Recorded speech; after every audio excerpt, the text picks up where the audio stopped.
रुक कर लेते हैं बांग्लादेश से आई एक खबर की ओर। वहां के अंतरिम सरकार की ओर से भारत सरकार को पत्र लिखा गया है जिसमें पूर्व प्रधानमंत्री शेख हसीना के प्रत्यर्पण की मांग की गई है। भारत सरकार की ओर से अभी तक इस पूरे मामले में जवाब नहीं दिया गया है, लेकिन सवाल उठ रहे हैं कि क्या भारत शेख हसीना को बांग्लादेश भेजेगा? क्या शेख हसीना की मुश्किलें बढ़ने वाली हैं?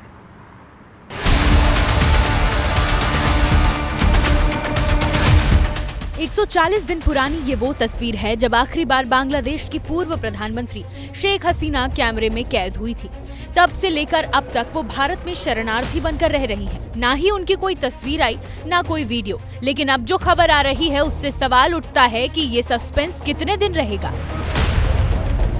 बांग्लादेश की यूनुस सरकार ने भारत को राजनयिक संदेश भेजा है जिसमें कहा गया कि बांग्लादेश में न्यायिक प्रक्रिया के लिए शेख हसीना को वापस ढाका भेजा जाए। सरकारी सूत्रों के मुताबिक बांग्लादेश की सरकार ने आधिकारिक तौर पर भारत सरकार से संपर्क कर शेख हसीना के प्रत्यर्पण की मांग रखी है।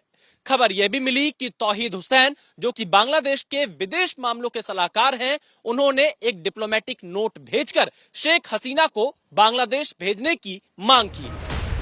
बांग्लादेश की अंतरिम सरकार का दावा है कि ढाका स्थित इंटरनेशनल क्रिमिनल कोर्ट ने अपराध और नरसंहार के लिए शेख हसीना के विरुद्ध गिरफ्तारी वारंट जारी किए हैं।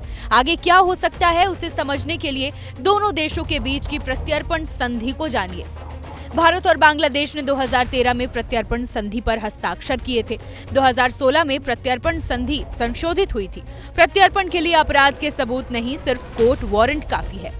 दरअसल जब भारत ने प्रत्यर्पण संधि की थी तब नॉर्थ ईस्ट में उग्रवादी संगठनों पर लगाम कसने की तैयारी थी जो बांग्लादेश में छिप जाते थे। लेकिन अब ये संधि शेख हसीना की मुश्किल भी बढ़ा सकती है। बात करेंगे अफ्रीका से निकले एक ऐसे वायरस की जो दुनिया को डरा रहा है। आपको बताते चले कि दूर से इससे संक्रमित व्यक्ति को कोई देखेगा तो ऐसा लगेगा कि वो डांस कर रहा है। लेकिन डिंगा वायरस कितना खतरनाक है और वो किस तरह से फैलता हुआ चला जा रहा है, 30 लोगों की उसने जान ले ली है। अब अगली रिपोर्ट जो आपको सावधान करने वाली है।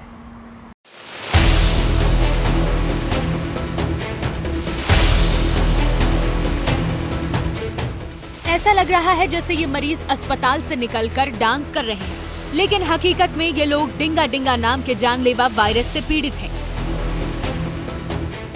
इनके साथ आए लोग इन्हें संभाले हुए खड़े हैं और ये भी लगातार हिलते जा रहे हैं। इस वायरस से लोगों का शरीर इतना कांपने लगता है कि वो आउट ऑफ कंट्रोल हो जाते हैं। इस वायरस से पीड़ित व्यक्ति की बॉडी बेतरतीब हिलने लगती है, उसे तेज बुखार और कमजोरी लगती है। कभी कभी तो वायरस की वजह से शरीर के कुछ अंग काम करना बंद कर देते हैं, जिससे कई लोगों को पैरालिसिस अटैक भी आ जाता है।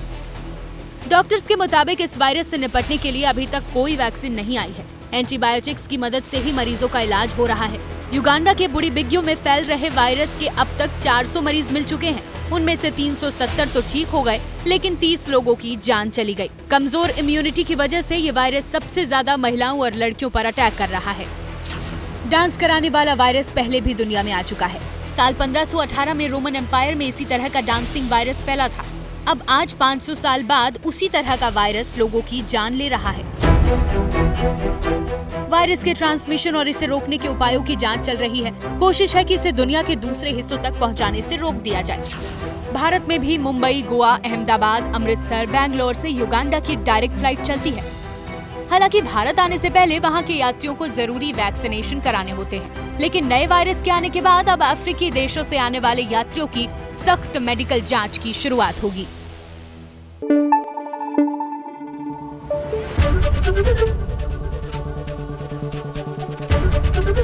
एबीपी न्यूज आपको रखे आगे।